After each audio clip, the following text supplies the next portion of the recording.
Hello students, आज के video में मैं डिस्कस करने जा रहा हूं ASCII, UTF-8, UTF-32 इसकी यूनिकोड जैसे कैरेक्टर इनकोडिंग्स।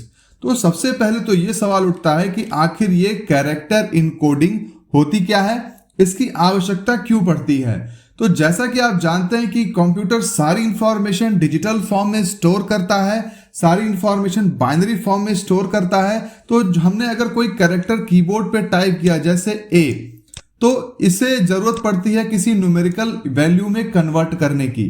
तो ये जो न्यूमेरिकल वैल्यू है, अगर हर कोई अपने अपने हिसाब से डिसाइड करने लगेगा तो फिर कंप्यूटर दुनिया भर के समझ नहीं पाएंगे कि किस व्यक्ति ने कौन सी वैल्यू डिसाइड की है। तो इस चीज समस्या से निजात पाने के लिए हम लोग एक स्टैंडर्ड फॉलो करते हैं, जिससे कि हर कैरेक्टर की कोई एक वैल्यू फिक्स हो जाती है। तो जो पहला स्टैंडर्ड जो हम लोग इस्तेमाल करने लगे वो था American standard code for international interchange, जिसे कि हम लोग शॉर्ट फॉर्म में बोलते हैं ASCII। इस स्टैंडर्ड में सभी कैरेक्टर्स की कोई एक वैल्यू फिक्स हो गई थी। एग्जाम्पल के लिए हम लोग देख सकते हैं, जैसे वैल्यू अगर हम बोलें कि 1 के लिए कौन सी वैल्यू फिक्स थी, तो 1 के लिए वैल्यू है 49, 0 के लिए 48, ऐसे करके सारे वैल्यू के लिए वैल्यूज फिक्स थी। आप यहां पर देख सकते हैं इवन कैरेक्टर्स के लिए भी वैल्यू फिक्स की गई थी। स्मॉल कैरेक्टर्स के लिए अलग से वैल्यू फिक्स थी। तो सारी वैल्यूज फिक्स कर दी गई थी। तो इस एनकोडिंग को हम लोग बोलते हैं ASCII। लेकिन इस एनकोडिंग के साथ एक समस्या थी कि ये चूंकि इंग्लिश में ये चूंकि अमेरिका में बना था, जो कि प्राइमरीली एक इंग्लिश स्पीकिंग कंट्री है, तो ये इस इंग्लिश कैरेक्टर्स के लिए तो इसमें वैल्यूज डिफाइंड थी। लेकिन समय के साथ साथ जब कंप्यूटर का विस्तार होता चला गया, दुनिया भर में इसका विस्तार हो गया, तो लगभग सभी देशों को अपने अपने यहाँ के सिंबल्स के लिए कैरेक्टर इनकोडिंग की जरूरत पड़ने लगी। लेकिन ASCII सभी के लिए ये इनकोडिंग उपलब्ध नहीं कराता था, वो केवल इंग्लिश कैरेक्टर्स के लिए इनकोडिंग उपलब्ध कराता था। इस समस्या से निजात पाने के लिए सभी देशों ने एक नई कोडिंग को इन्वॉल्व किया और जिसका नाम पड़ा यूनिकोड। यूनिकोड 1991 में शुरू की गई थी और इसका हम लोग बोल सकते हैं इंटरनेशनल कैरेक्टर एनकोडिंग सिस्टम।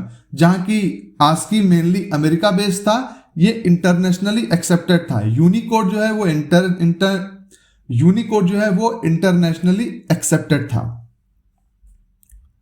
सो इसमें बहुत सारे कैरेक्टर्स के लिए, even more than English characters के लिए हमारे पास एनकोडिंग उपलब्ध थी। यानी जैसे कि अगर ASCII सिर्फ इंग्लिश लेटर के लिए A से लेकर Z तक के लिए और कुछ सिंबल्स प्लस कुछ न्यूमेरिकल्स, इनके लिए हमको कोई एक नंबर प्रोवाइड कराता था। लेकिन यूनिकोड में बहुत सारे सिंबल, जैसे अगर आप हिंदी में ले लें क हो गया, तो इसके लिए भी कोई एक सिंबल होगा जो कि यूनिकोड में उपलब्ध होगा, इसके लिए भी एक नंबर होगा। तो इस तरीके से हम यूनिकोड आ जाने के कारण हम बहुत बड़ी मात्रा में बहुत ज्यादा सिंबल्स का यूज करने लगे।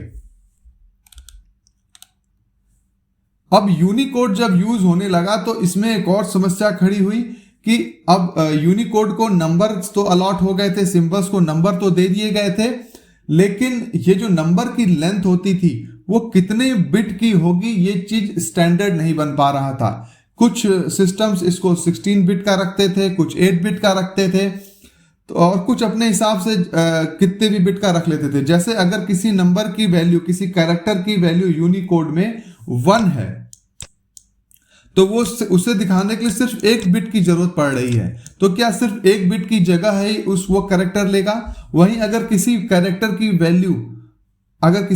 वैल्यू फॉर एग्जांपल 100 है, तो उसे दिखाने के लिए हमें 5 बिट्स की जरूरत पड़ रही है, तो क्या वो कैरेक्टर से वो 5 बिट्स का जगह लेगा? तो इन दोनों में डिफरेंस आ रहा है कि कौन सा कैरेक्टर कितनी जगह लेगा। इस चीज को भी स्टैंडर्डाइज करने की जरूरत थी और इसको स्टैंडर्डाइज करने के लिए आया सिस्टम अलग अलग। आप बोल सकते हैं UTF-8, UTF-16 and UTF-32। UTF-8 जो है किसी भी कैरेक्टर को 8 बिट में स्टोर करता है, वहीं UTF-16 किसी भी सिंबल को या कैरेक्टर को 16 बिट में स्टोर करता है और UTF-32 किसी भी कैरेक्टर या सिंबल को 32 बिट में स्टोर करता है। ये जैसी वहां की उस सिस्टम की रिक्वायरमेंट होती है उस तरीके से वो अडॉप्ट कर लेता है। अब ऑब्वियस बात है कि इनकी जो पॉसिबल सिंबल्स को जो ये अलाउ करेंगे उसमें रेंज में डिफरेंस रहेगा। इसके बाद आता है Indian script code for information interchange. ये एक आस्की की तरह का कोड वैल्यू है, कोडिंग सिस्टम है, लेकिन ये इंडिया ने अपने यहाँ के ब्राह्मी लिपि के लिए डेवलप किया है। ये इंडिया द्वारा डेवलप्ड है और मेनली ये इंडिया द्वारा अडॉप्टेड है। ये इंडियन और रोमन ट्रांसलिटरेशन के लिए इसको पॉसिबल किया गया है। अब हम लोग देख सकते हैं कि क्या क्या डिफरेंस है आस्की में और इसकी में। तो आस्की कोड वैल्यू जो होती है वो 7 बिट की होती है, लेकिन इसकी जो वैल्यू होती है वो 8 बिट की होती है। यूनिकोड और इसकी कोड में क्या सिस्टम है? Unicode uses 16 bit encoding and gives a code point for more over than 65,000 character. तो यूनिकोड में लगभग 65,000 कैरेक्टर्स आ चुके हैं और ये 16 बिट एनकोडिंग को अलाउ करती है। It provides every character a special numerical value as well as name. तो हर कैरेक्टर का एक स्पेशल न्यूमेरिकल वैल्यू भी होती है और उसका एक नेम भी होता है। It provides encode all the character use for writing. तो लगभग जितने भी कैरेक्टर जो हमको लिखने में जो हम इस्तेमाल करते हैं लगभग सभी की एनकोडिंग यूनिकोड में अवेलेबल है।